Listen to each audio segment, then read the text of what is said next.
Hey everybody, Ethan here, and you're on my side of the room. And here beside me is my latest acquisition. I got the Greco BGWB bass from Zemaitis Guitars. Let's check it out. So I unboxed this yesterday. This video is kind of a hot mess to put together, so this is another attempt. So in just a moment I'm going to show the unboxing, but first let's take a look at what we have here. This is a jazz style bass. It's 4-string, passive, string-through construction, sculpted body, roasted maple neck, Pau Ferro fretboard. Not locking tuners, but nice tuners. And a metallic gray finish. And this is just absolutely gorgeous. When I saw this on YouTube, and I'll get into that story in a moment, it was just love at first sight with this bass. And that's kind of dangerous territory to wade into, because just buying a bass on looks is not the best move. However, I saw it demoed in such a way where it's like, you know, it seems legit. And just the more I looked at it, the more I had to have it. And I'm so glad I sprung for this. We'll get into pricing and all that in a moment as well. But right now, what I'm going to do, I took a screenshot of like what the stats of this thing is, like what kind of wood it's made out of and everything. So I'm going to paste that here. And then you can pause the video and read it at your leisure. Or if you go to the Zemaitis Guitars website, you can see it for yourself. If you're into that sort of thing. Look and feel, well, like I said, the look, gorgeous. The feel, not bad. My only gripe feel-wise is the frets are a little bumpy. They're not sharp, they're just bumpy. Now, I've got my Sire V3 that I still have yet to do a video about, and I'll get to that. So I'm a little spoiled with that rolled fretboard that they got, because you don't have this bumpy fret situation, but there's trade-offs. But they have this sculpted body.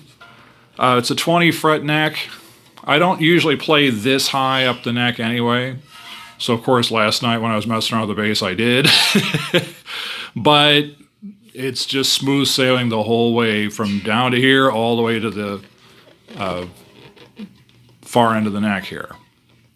So let's take a listen to the sound of this thing and let's see how it performs. Again, it's a passive bass, so if you're into active, it's not going to be as exciting, but it's still got it where it counts. And check this out. All right, before I get started, I'm plugged directly into the Momix. So no pedals, no amp, no nothing. It's just, here's my sender. You saw the receiver plugged straight into the Momix. That's it. So here's neck pickup. No tone, so tone rolled off.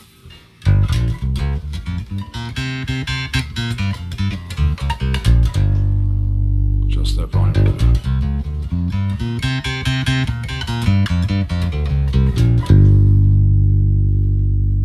Sustain, baby. Check that.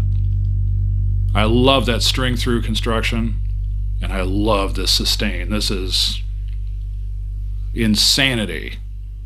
Still going. No amp, no pedals, just the bass into the Momix straight to the phone. It just now stopped. All right. Bridge pickup, no tone.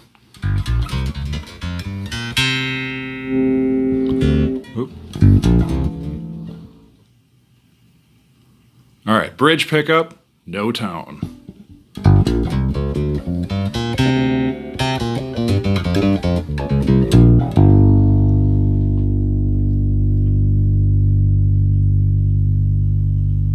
Any day now when this sustain wants to stop, let me know. I mean, it should be the same sustain no matter which pickup. So to that end, here's both pickups. No tone.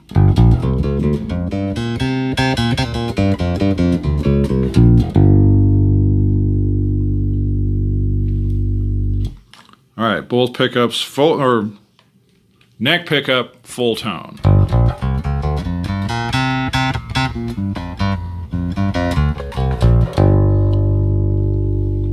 And then bridge.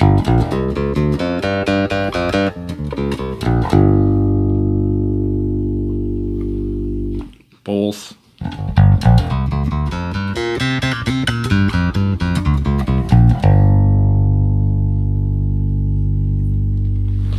Next, I gotta adjust my volume here.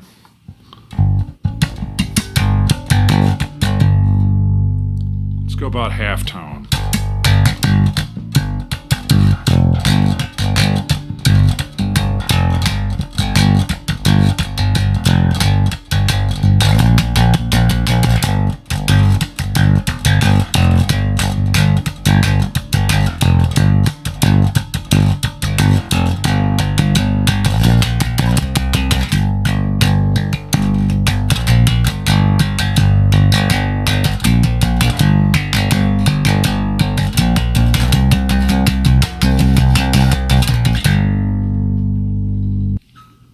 Do the higher frets a little bit here.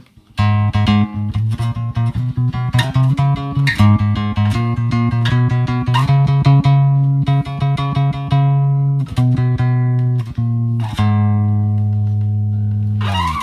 mean, for what it's worth. Again, I don't play that high up the neck generally, so I wanted to at least do something high up the neck just so I'm not just down here all day.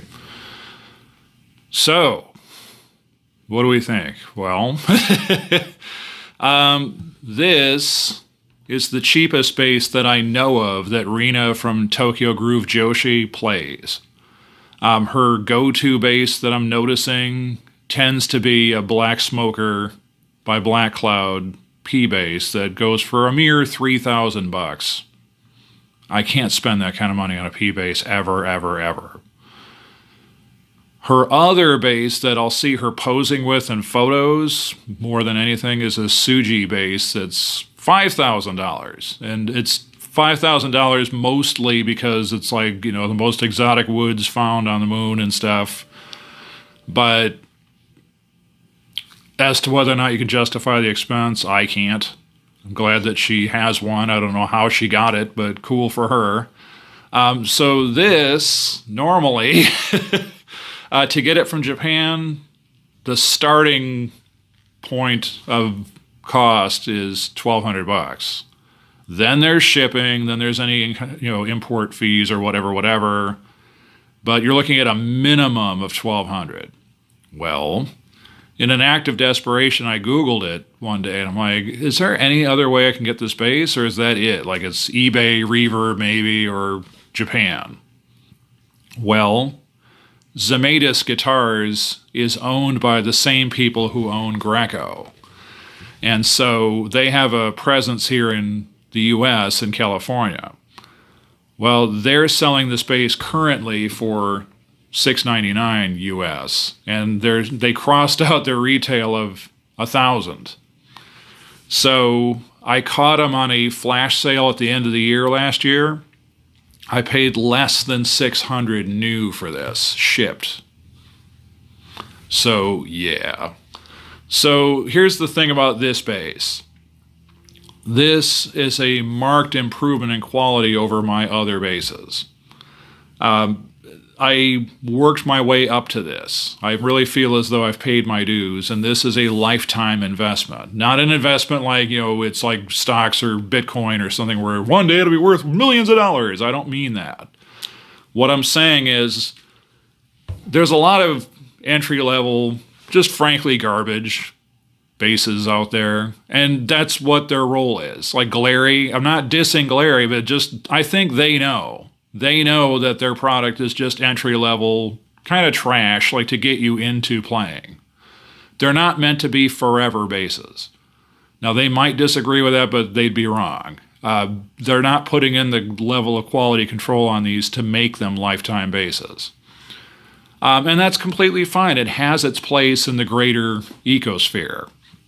But this is a quality instrument. And this is something that I intend to keep for life.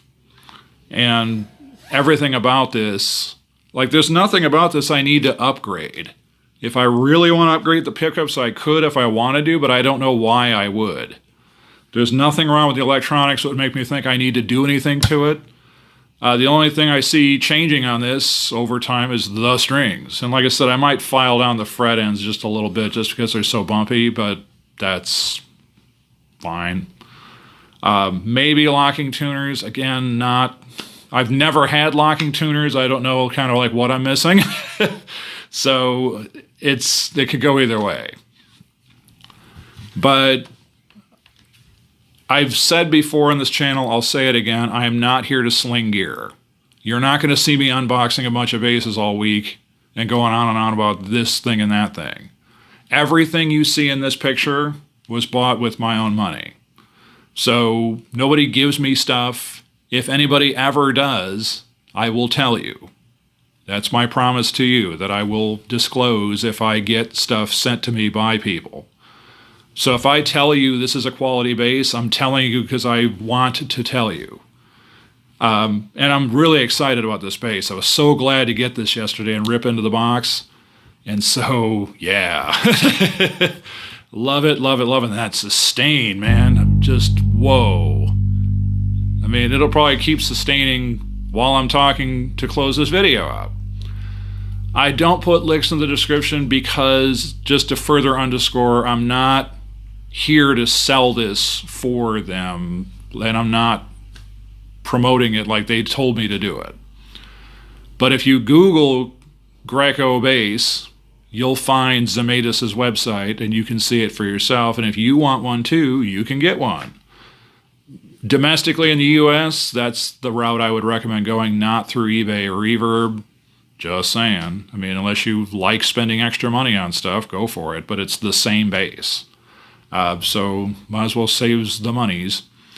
Anyway, with that being said, thanks for watching. Keep learning, keep playing, and I will catch you in the next video. And you will be seeing more of this bass over the coming weeks, months, and years. Oh, yeah. Oh, baby. After waiting and waiting and waiting, it's finally here. And I am jonesing to rip into this box. Oh, yeah. Okay, I couldn't do it all. I know you guys like your unboxing videos out there in YouTube land, but this is as good as I can offer at the moment. So it comes in its own gig bag. Seems fairly well padded, so let's see what I got myself into here. Alright, I want to film my live reaction as I open the gig bag up. So I'm teasing opening the pocket here, and it came with some Allen keys, so that's nice. No, nothing else so far. I can't stand the suspense. I'll try to one-hand it here.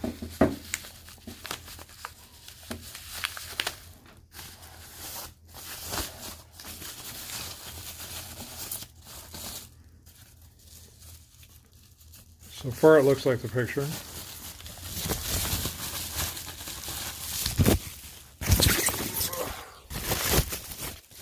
Struggle. I gotta put the phone down. Oh, baby.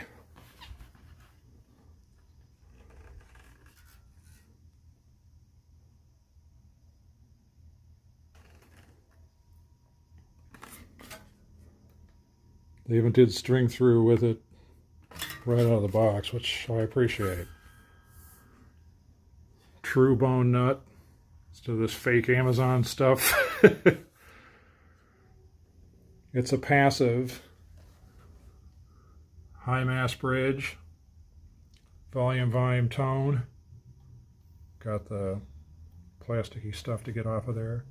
Truss rod adjustment down here. It's 21 fret. I'm used to a little more than that, but I'm not going to complain one bit. You really should be pulling it down here anyway. So unless you're going to get all Jocko about it.